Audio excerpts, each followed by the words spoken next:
Good morning, YouTubians. It's Kermit's Ghost. It's Monday. It's a Blu-ray release day. But before we head up to HMV and see what is out, two titles, by the way, I'm after this week, I'm going to show you some local history. We're going to head up to the train station, which was built in 1841.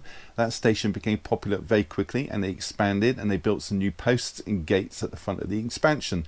And it's those posts that I'm going to show you today. See, those posts used to be on the seafront, and they were cannons, and they were pointed at sea, ready to defend us from Napoleon, and they remained there till 1859, where they were moved up to the station. They're positioned just in front of Artillery Street, and they were never used in battle, but they were used for royal occasions like weddings, birthdays, funerals, that kind of thing. And when they used to fire these cannons, it used to blow all the glass out in the buildings behind. Wasn't long after that they moved the cannons off that they destroyed Artillery Street, and they rebuilt the Grand Hotel in 1864, some 6 years later. So we're going to go and have a look at these cannons. I'll put a picture in the corner as well when I'm there to show you what it used to look like when they were on the seafront, and then I'll go and grab a coffee and take you around HMV and then bring you back here and show you what I picked up. I'll see you all in a bit.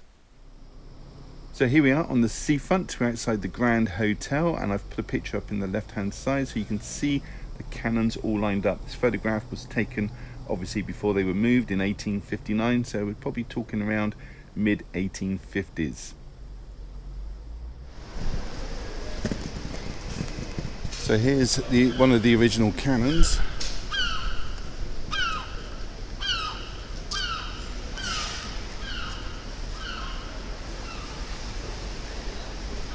A couple more on this side.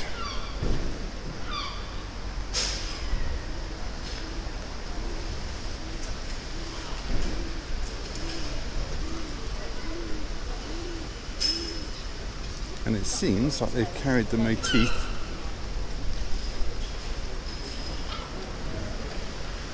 over to these posts. Kind of a theme going on.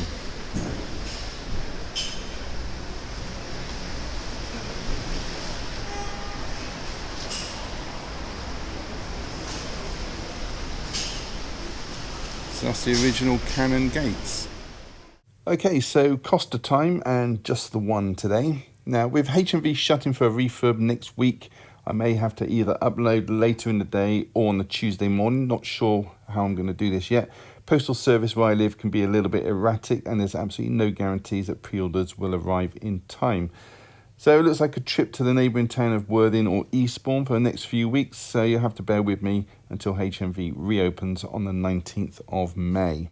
So, first title to show you is the Blu-ray release of Megan, a sci-fi thriller from last year, directed by Gerard Johnston. Now, this stars Alison Williams and Violet McGraw, and it's a story of a malfunctioning robot.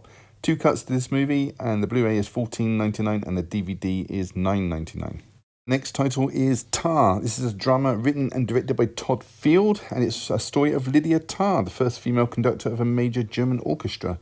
It stars Cate Blanchett and has a runtime of 158 minutes. Yours for $17.99. Next is a Criterion release of Wanda. This is a crime drama from 1970, written, directed and starring Barbara Loden, set in a seedy setting of Pennsylvania, and it follows Wanda, a woman who's made some very bad life choices. This is yours for $22.99. So next is Winnie the Pooh, Blood and Honey. This is an independent horror from this year. And this is a warped alternate timeline where Piglet and Pooh become homicidal killers with abandonment issues. This is yours for $12.99. Okay, so next is Superman 2 on 4K, and this is both versions of the film, hence the split cover image. I always had a thing for Sarah Douglas, who played Ursa, aka Zod's second in command. Now this is a combo release, and it comes with the Blu-ray, and it's priced at $19.99. So next is Superman 3 on 4K, and this is one with Richard Pryor as the computer genius Gus Gorman, and you got Robert Vaughn in this playing the evil mastermind Webster. It's got a runtime of 125 minutes, and it's yours for $19.99. And here it is, Superman 4, The Quest for Peace on 4K, which saw the return of Gene Hackman as Lex Luthor. He also provides the voice of Nuclear Man. Nuclear Man being in effect a solar panel with legs. Now this has got a runtime of 90 minutes and is also priced at $19.99. And here they are with all the spines lined up together. Rebel Without a Cause next on 4K. This is a coming-of-age romantic drama starring James Dean and Natalie Wood. This 1955 classic is yours for $19.99.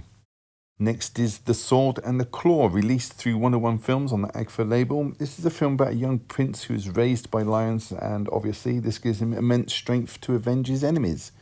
This is yours for $14.99. Arrow's release of Street Fighter trilogy. There's Street Fighter, Return of Street Fighter, and Street Fighter's Last Revenge. 6 cuts to the 3 movies, presumably 2 of each. Total runtime of 262 minutes. They want £24.99 for this one. So here we have the limited edition of the Blu-ray version of A Naked Lunch. I will be showing the 4K in just a second. This is a surreal drama directed by David Cronenberg. This Blu-ray has 2 discs, both are Blu-rays, comes with 6 art cards, a double-sided poster, an 80-page book and 2 business cards. $24.99 for the Blu-ray, $29.99 for the 4K. This is the 4K release of the 3 Colours trilogy, Blue, White and Red. This is from Artificial Eye and it's got a total runtime 287 minutes. All 3 are directed by Krzysztof Kieslowski. It's strange really how they went for that blue outer case. With this you get art cards and a book. This is yours for $79.99. So next we have the Blu-ray release of Cheech and Chong, Up in Smoke. This is a stoner's comedy from 1978 directed by Lou Adler and it's got a runtime of 86 minutes.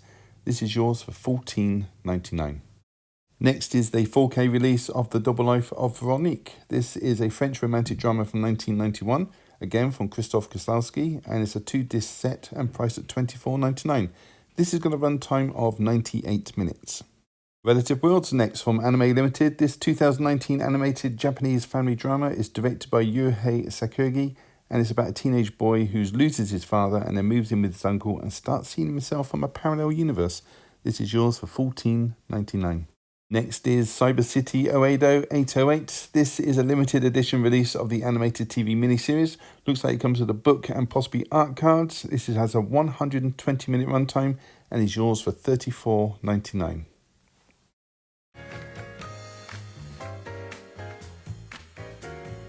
Hey everybody, welcome back. So I came out with 4 titles. Originally went in for 2, came out with 4. A little bit of impulse buying going on, so let's crack on with it. Okay, I'm going to start off with Megan, or technically M3 Gan, science fiction horror film from last year, and this has got a relatively unknown cast, starting with Alison Williams as Gemma, a robotics engineer and the designer of an AI child, which I will come to in just a minute. The story starts off with a young girl called Katie, being played by Violet McGraw, who is orphaned quite early on as her parents are killed in a car crash and she's sent to live with her auntie Gemma, who then introduces her to Megan, the AI child, in an attempt to help her deal with the grief of losing both parents, but to also test it for the public market. Very sneaky. Katie and Megan bond without any hitches at first. Megan's being played by Amy Donald, who in real life is a competitive medal-winning dancer. Now I mention that because there's a dance sequence in the trailer of her in the corridor.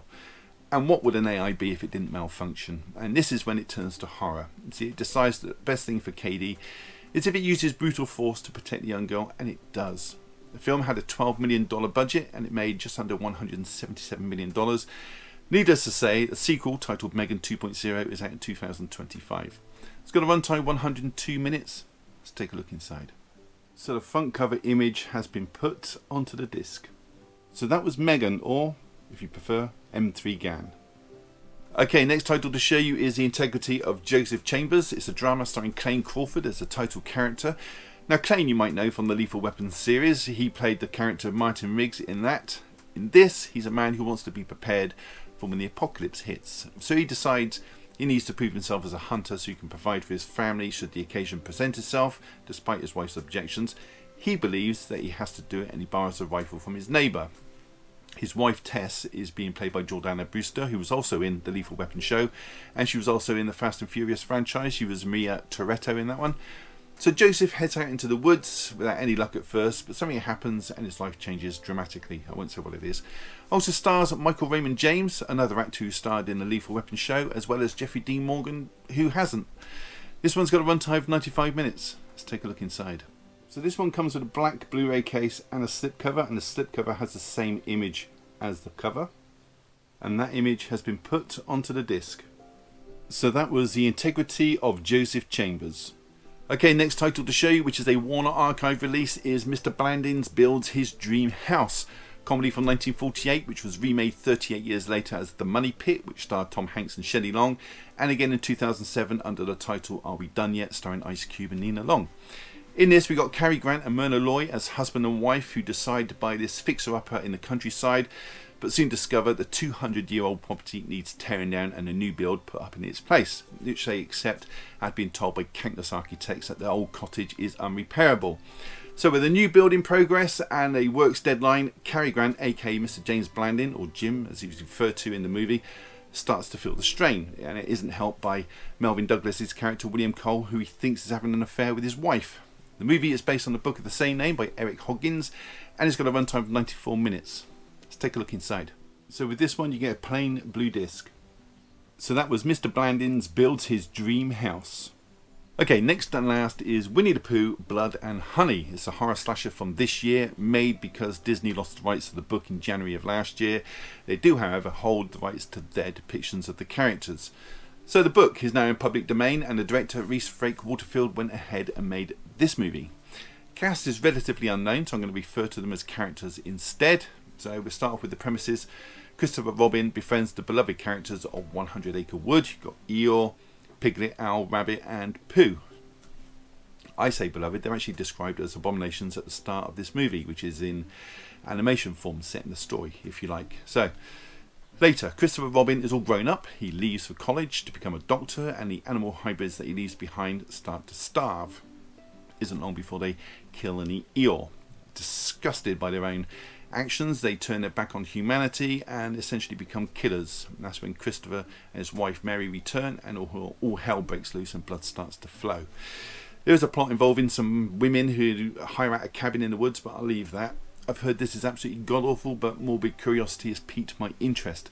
Safe to say it won't be available to watch on Disney Plus anytime soon. Let's take a look inside. So the image from the front cover has been put onto the disc.